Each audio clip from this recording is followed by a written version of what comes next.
One of the reasons I believe that I've been able to be so successful is because during the years where we had, fierce competition from other shows and other people, I would always say to my producers, you can't run their race, you can only run yours. And you really can only run what you're doing. You can't even worry about your own fellow producers. You can only run your own race. That lesson that Glinda the Good Witch gives to the Wicked Witch of the West when she says, go away, you have no power here, that's a powerful lesson. Because I have seen over the years in so many interviews and even in my real life experiences, people losing their power because you're giving your power to other people.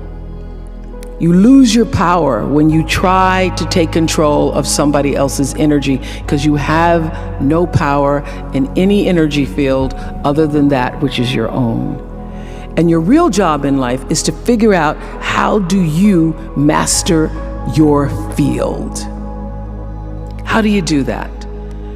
By consistently choosing love, by living in the space of gratitude, and knowing that that power that you feel from time to time comes from a source that is greater than yourself, because nobody gets out of here alone. Nobody is making it alone. And when you are trusting when you are afraid, when you are sad, when you are unable to make a decision, when you are challenged, when you are moving in the direction of all that which is fearful, it's because you're trusting in your own power. I couldn't get here by my little bitty ego self. When you look at where I've come from, a little town, apartheid town in Kosciuszko, Mississippi in 1954, where there were more lynchings of black men per capita than any place else in the world, where you had to be off the streets, literally, when white people walked down the streets, where there was no vision or hope for you as a black man or black woman, other than being a domestic or teaching in the colored school. And my ability to step into literally the flow and grace that I call God is what has gotten me here. And I consistently mind that, because having a spiritual life isn't something that you can attain because you already are a spiritual life. Pierre Teilhard de Chardin said, we're spiritual beings having a human experience. I know this to be true. So it's not like you can go out seeking a spiritual life. You already are one. And the real job is for you to become aware of the soul's calling and the spirit that resides in, above, around, and through you, and be about the business of fulfilling that. There is no one else in creation like you. There's nobody like you. And what you've come to do and what you have to offer is like no other, even if they're all doing the same thing. Every single person who ever came on my show, and I hear there's like 37,000 guests I've talked to, a lot of them came from dysfunction and a lot of them wouldn't appear to be teachers, but every one of them had something to say that was meaningful and valuable and that I could use to grow myself into the best of myself, which is what all of our jobs are. Your number one job is to become more of yourself and to grow yourself into the best of yourself. And so I had a lot of great teachers, as we all do. I was doing an Oprah show about a decade ago. One of my greatest teachers was a man named John Diaz. We were doing a show called Would You Survive? And on Tuesday, October 31st in 2000, Singapore Airlines Flight 006, a Boeing 747 from Taipei to Los Angeles, took off with 179 souls aboard. 4 crew and 79 passengers perished in that flight, a total of 83 fatalities. There was a typhoon rolling through at the time, and the plane went down the wrong runway. Now, what's interesting, John Diaz was on that plane, and he had several indications, whispers, that he shouldn't have gotten on the plane, but he did anyway. He got on the plane, and he managed to be one of the survivors. And on the Oprah show, I was asking him, what do you think it was that you were one of the survivors? And I said, do you think it was your position on the plane? Because he was in first class and he was sitting on the right next to an exit door. And he said, yes, I think it might have been the position of the plane. And also my quick thinking, he says, and the fact that I didn't stop moving. So I said, you don't believe, you're not a religious man, you don't believe that there was some kind of divine intervention going on there? He goes, no, I'm not a religious person. I do not believe that it was anything divine. I don't believe that. I did see, he said, as I got knocked back into the plane, that it looked like Dante's Inferno, with people strapped into their seats and just burning. And it seemed a bit to me, as I turned and looked backwards, like there was a light coming out of the tops of their heads. I guess you could call it an aura was leaving their bodies, and some lights were brighter than others. It changed, he said, it changed me. It gave me a new kind of spirituality, in a sense, that I now believe somehow, I don't know how, but life continues on somehow through that light. And I thought, I'm not a religious man, but I thought the brightness and dimness of the auras were how one lives one's life, so to speak. So that's one of the major things that really has changed with me since then, he says. I want to live my life so my aura, when it leaves, is one of the brightest ones. I got chills when he said that. How does one lead a meaningful life? Because ultimately, isn't that what we all want? We want to lead a life so that however we transition, people can say, wow, that was a bright one. That was a bright light. First of all, I think that it comes from a deep sense of awareness about who you are and why you're here. It comes from being in touch with, on a regular basis, the appreciation and the holy gratitude that should fill each of our hearts on a regular basis, just knowing what a privilege it is to be here and to be human. To me, successful is getting to the point where you are absolutely comfortable with yourself.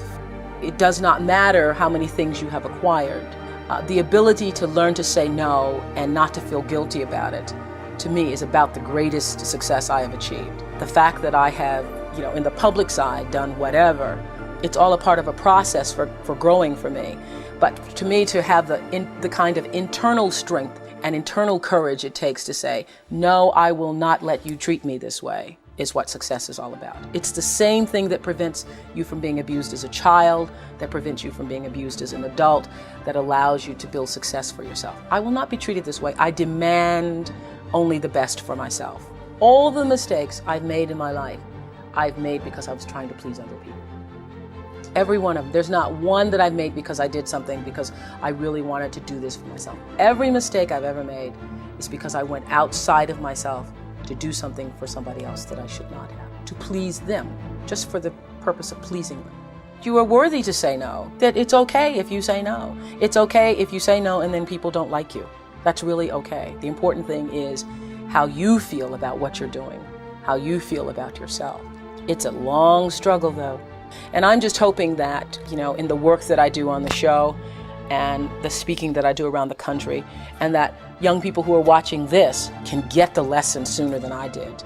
Because it's painful, because you keep repeating it over and over and over until you get it right. And what I found is that every time you have to repeat the lesson, it gets worse.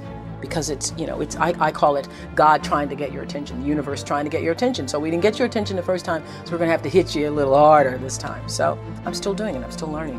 I say many times, the universe is always trying to get your attention. I use universe and God interchangeably. It's trying to get your attention. And sometimes it starts out, any major problem you encounter, it always started out as a whisper. By the time it gets to be a storm, you've had a pebble knock you upside the head, you've had a brick wall, you've had the house to fall down, and before you know it, you're in the eye of the storm. But long before you're in the eye of the storm, you've had many warnings, like little clues. So now my goal in life is to not to have to hit the eye of the storm, is to catch it in a whisper, to get it the first time. And getting it comes from understanding I think the one thing that has allowed me to certainly achieve both material success and spiritual success is the ability to listen to my instinct. I call it my inner voice. It doesn't matter what you call it, nature, instinct, higher power. But the ability to understand the difference between what your heart is saying, what your head is saying. I now always go with the heart, even when my head is saying, oh, but this is the rational thing. This is really what you should do. I always go with that little feeling, the feeling. I am where I am today because I have allowed myself to listen to my feelings. I feel that luck is preparation meeting opportunity. One of the biggest lessons I've learned recently is that when you don't know what to do, you should do nothing until you figure out what to do. Because a lot of times you feel like you're pressed against the wall and you've got to make a decision. You never have to do anything. No, don't know what to do. Do nothing. I wait. And that has been a big lesson. To be willing to be still with myself and trust myself and my higher power to help me make the right decision and to not feel pressured. See, I think, we create stress for ourselves because you feel like you have to do what other people, you have to do it, you have to. I don't feel that anymore. You must know inside in the deepest part of your being that you matter, not just that you matter, but also why. So for me, the foundational base of empowerment, of entrepreneurship, of any kind of engagement, the foundational base of my success, of my well-being, my wholeness, my everything is knowing who I am and where I come from. In my living room right now is a painting that I've owned now for 30 years. You can Google it. It's called To the Highest Bidder. And it's at the center of my house. And it's at the center of my house because it actually is symbolic of the foundation of not the house, but the foundation for my life. The painting is by Harry Rosalind, who was a genre painter in the early 20th, late 19th century. And the painting is over 6 feet tall, and it shows a slave woman on the auction block holding her daughter's hand. And I cannot come in the door, my front door, or I cannot leave without passing that painting. I am reminded of where I come from every day of my life, and I am reminded because I never want to forget it. And in my library, I have a framed list of enslaved African-American people, remember I showed you, who were held in bondage on various plantations, listed in the ledgers alongside the cows and the horses and the buggies and the other property. And I pass this list every day. And often I stop in front of it and just speak their names out loud and their ages. Jonas, 11 years old, $500. Sarah, 41 years old, $900. Elizabeth, 57, $800. And I force myself to consider the absurdity and the obscenity of prices being affixed to each one should they be placed up for sale. And I sometimes just pause before them with a prayer, particularly before I have to make a big decision about one of my companies or whether I move forward or whether I stay still. It reminds me, speaking those names out loud, not only of where I've come from, but how far I have to go because of them. And it reminds me that I am never alone. It reminds me of what I've come through to get through.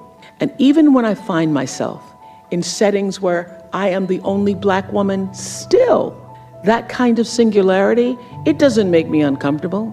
And I gotta tell you, it never has made me uncomfortable. One of my favorite teachers is Gary Zukav, who says that authentic power is when you learn to use your personality to serve the energy of your soul. So you are the bigger soul that has a personality. When you figure out how to I have a big personality. It's lovely, it's charming, but it's not me. It's not me. I'm here to do my soul's work.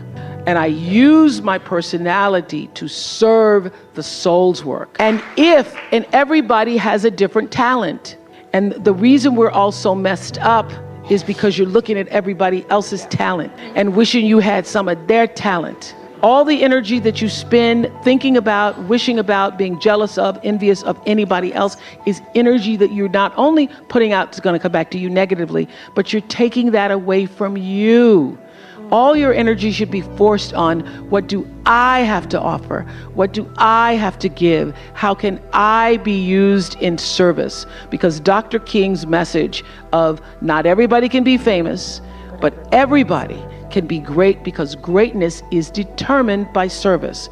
And there is not a job in here that you can do that you don't switch the paradigm to service and not make that job more fulfilling. I don't care what the job is. If you say, I'm a singer, I'm a dancer, I'm an artist, I'm a teacher, I'm a nurse, I'm a doctor, I'm a janitor, I'm a clerk, if you say, if I look at this from, how do I use this in service to something bigger than myself? It no longer becomes a job. It becomes an offering to the world. And that is why you're here. And when you can line up with whatever that is, line up with that. And all you have to do is keep asking the question. And ask the question in purity, not in, when's it gonna come? The reason why I was number one for 25 years is because I figured out early on, there is no story anybody has ever heard that somebody else hasn't experienced. Nothing. And I also figured out, probably maybe the first or second year, that all pain is the same. That a mother in Somalia feels the same way as a mother in Seattle when she loses her child. And the common denominator in the human experience is our emotions and our feelings. And the more vulnerable and open you are willing to be with your story, the more actual understanding you create with other people, and the more powerful you become. People don't think less of you for sharing your story. They think more of you for having the courage to share it. Well, what took me from maybe to a certainty was actually a show I did with the Ku Klux Klan. And that's why this is what I wanted to, if I leave you with nothing else, just know this for sure. There is not one thing that has ever happened to you, not one experience, not one encounter, not one crisis, not one joyful thing that hasn't happened just to make you better and help you rise. Every single thing you're calling in, whether you know it or not, when you figure out that you are calling it in, when you actually start meditating or praying or having a spiritual practice, which is the number one thing you need if you want to be successful in the world. You need something that gives back and nourishes you, regardless of what you call that. You need to fill your cup so that you can be so full your cup runneth over and you have enough to give to other people. If you don't fill your cup, you end up dried up. You end up tired, exhausted, and don't have enough to give to other people. You end up resentful every time somebody asks you because your cup is empty and now they want some of yours. So your number one job is to fill your cup and make yourself whole.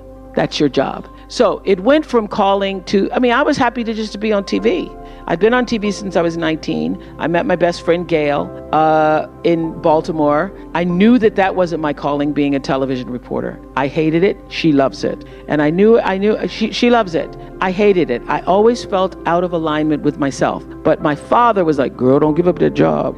You making $25,000 a year and you 25? Don't give up that job. So I had those voices, but every day I wouldn't say agony. I was trying to find, how can I be myself, be real on the air?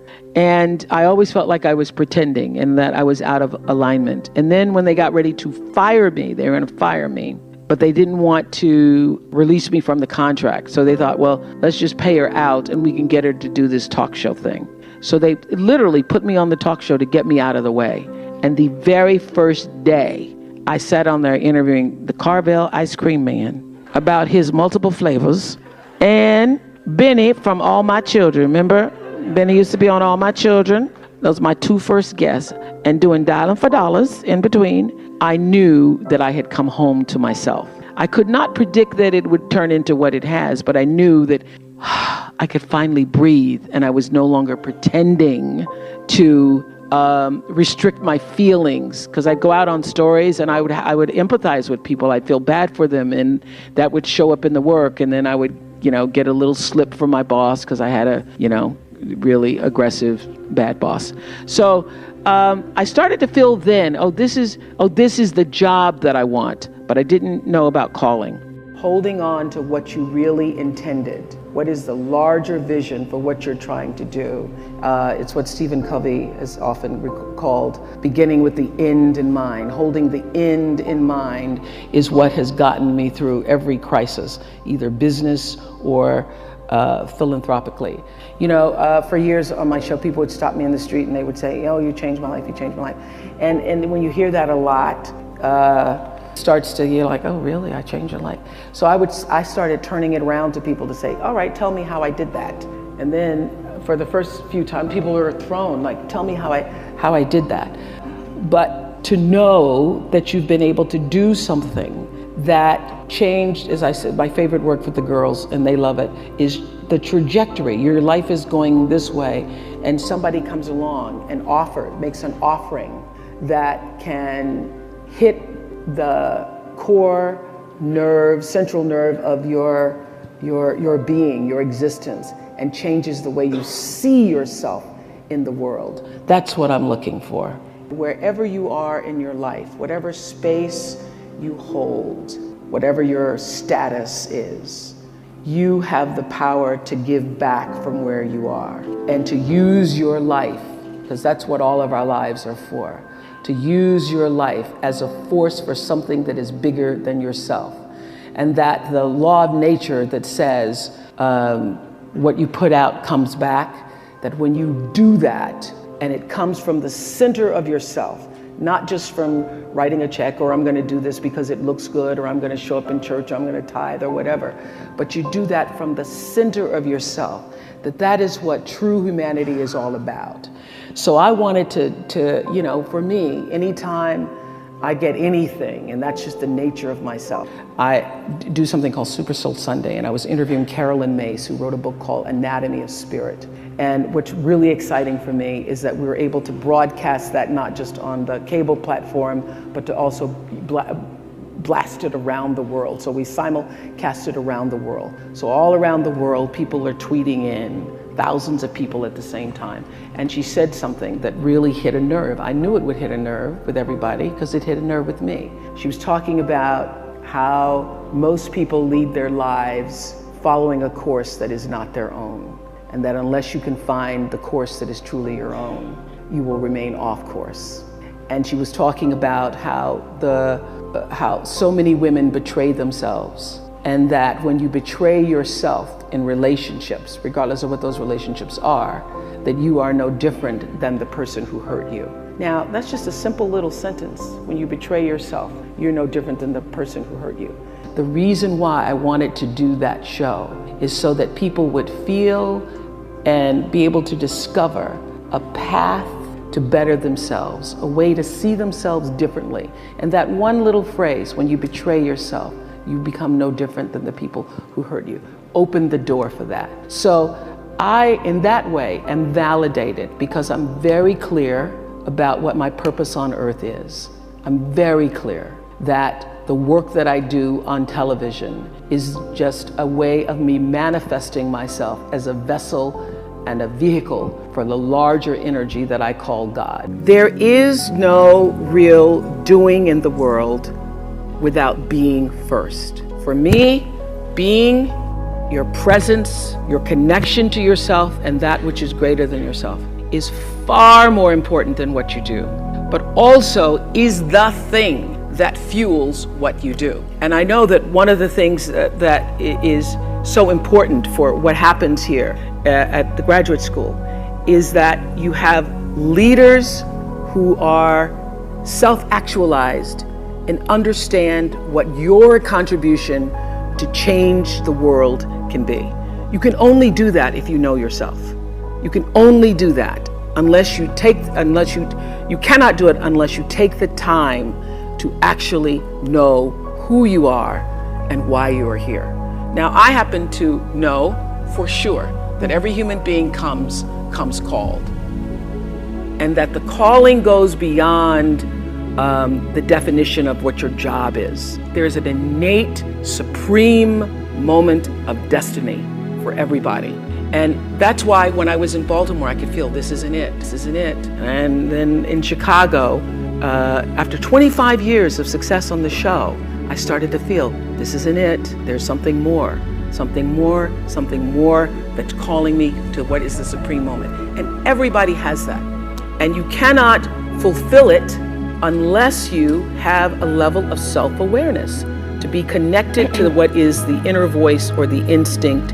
I call it your emotional GPS system that allows you to make the best decisions for yourself. And every decision that has profited me has come from me listening to that inner voice first. And every time I've gotten into a situation where I was in trouble, it's because I didn't listen to it. I overrode that voice, that instinct with my own head, my own thinking. I tried to rationalize it. I tried to tell myself, but okay, you're gonna make a lot of money. Oh no. And so I sit here profitable, successful by all the definitions of the world. But what really, really, really resonates deeply with me is that I live a fantastic life. My inner life is really intact. I live from the inside out. And so everything that I have because I let it be fueled by who I am and what I realize my contributions to the planet. And what my real contribution is, it looks like I was a talk show host. It looks like, I'm in the movies. It looks like, I have a network. But my real contribution, the reason why I'm here, is to help connect people to themselves and the higher ideas of consciousness. I'm here to help raise consciousness. I live by the third law of motion in physics. For every action, there's an equal and opposite reaction. That is my religion. I know that what I'm thinking and therefore going to act on is going to come back to me in a circular motion, just like gravity, like what goes up comes down. And so what also propels the action is the intention. So I don't do anything without being fully clear about why I intend to do it, because the intention is going to determine the reaction, the result, or the consequence in every circumstance. I don't care what it is. Everything is fueled that comes from me really wanting to be a better person on earth. And this is what I know to be true. One of the reasons why I live such a fantastic life is because I pay attention. I pay attention to my life. And your life is your greatest teacher. Every single thing that's happening to you every day, your joys, your sadnesses, your challenges, your worries, everything is happening to bring you closer to in here. Everything is trying to take you home to yourself. And when you're at home with yourself, when you're solidly there, connected to whatever you call creation, even if you don't call it anything, connected to an energy force that has unlimited power for you, when you can connect to that, you are your best. One of my greatest lessons came from a guy who wrote a book called Seed of the Soul. I was doing him on the show, and I started talking this consciousness, spiritual talk, 2 months after I started the show. And my producers would all be like, oh God, there she goes again. But I knew that even though masses of people were not tuning in for that the whole purpose of that platform was to try to lift people up. And now I have a network and I can articulate what it is I'm trying to do. I'm trying to bring little pieces of light into people's lives. Because what is my job? My job is not to be an interviewer. My job is not to be a talk show host or just to own a network. I am here to raise the level of consciousness, to connect people to ideas and stories so that they can see themselves and live better lives. How do you change a person's life? I had, prior to starting my school in South Africa, I had this big idea that I was going to, that I was going to take 100 families out of the projects of Green, and I was going to give them a new life, and I was going to buy them homes and stuff. And That did not work. It failed miserably. I had a big sister program that I started, failed miserably. So I realized that for me, first of all, I realized you don't change, as you all are recognizing through the SEED program, you first have to change the way a person thinks and sees themselves.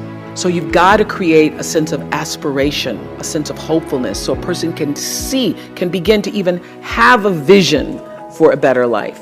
And if you can't connect to that, then you lose. You lose and they lose. And it's just money after money after money.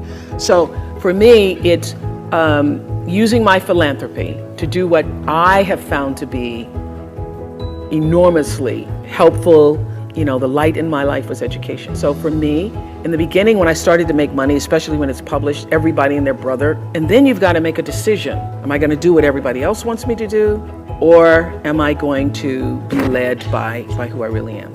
And I learned, as will happen to anybody who's successful in your family, people start treating you like the First National Bank, and you've got to decide. You've got to draw the boundaries yourself and decide how are you going to use your money, your talent, your time in such a way that it's going to serve you first, because if it doesn't allow you to be filled up, then you get depleted. So my decisions are now emotional and logical, meaning I choose education, but I do it in such a way that's actually going to benefit the person that I'm serving. Then it's not just, I want to help people. When people show you who they are, believe them the first time. Live your life from a point of view of truth, and you will survive everything. Everything. I believe even death. You will survive everything if you can live your life from a point of view of truth. That took me a while to get, pretending to be something I wasn't, wanting to be somebody I couldn't, but understanding deep inside myself when I was willing to listen that my own truth, and only my own truth, could set me free. Turn your wounds into wisdom. You will be wounded many times in your life. You'll make mistakes. Some people will call them failures. But I have learned that failure is really God's way of saying, excuse me, you're moving in the wrong direction. I remember being taken off the air in Baltimore, being told that I was no longer being fit for television and that I could not anchor the news because I used to go out on the stories. And my own truth was, even though I'm not a weeper, I would cry for the people in the stories, and which really wasn't very effective as a news reporter, to be covering a fire. And it wasn't until I was demoted as a on-air anchor woman and thrown into the talk show arena to get rid of me that I allowed my own truth to come through. And the first day I was on the air doing my first talk show back in 1978, it felt like breathing, which is what your true passion should feel like. It should be so natural to you. And so I took what had been a mistake, what had been perceived as a failure with my career as an anchor woman in the news business, and turned it into a talk show career that's done okay for me. Be grateful. I have kept a journal since I was 15 years old, and if you look back on my journal when I was 15, 16, it's all filled with, boy troubles, men troubles. My daddy wouldn't let me go to Shoney's with Anthony Odie, things like that. As I've grown older, I've learned to appreciate living in the moment, and I ask that you do too. I've asked all of my viewers in America and across the world to do this one thing. Keep a grateful journal. Every night, list 5 things that happened this day, in days to come, that you are grateful for. What it will begin to do is to change your perspective of your day and your life. I believe that if you can learn to focus on what you have, you will always see that the universe is abundant and you will have more.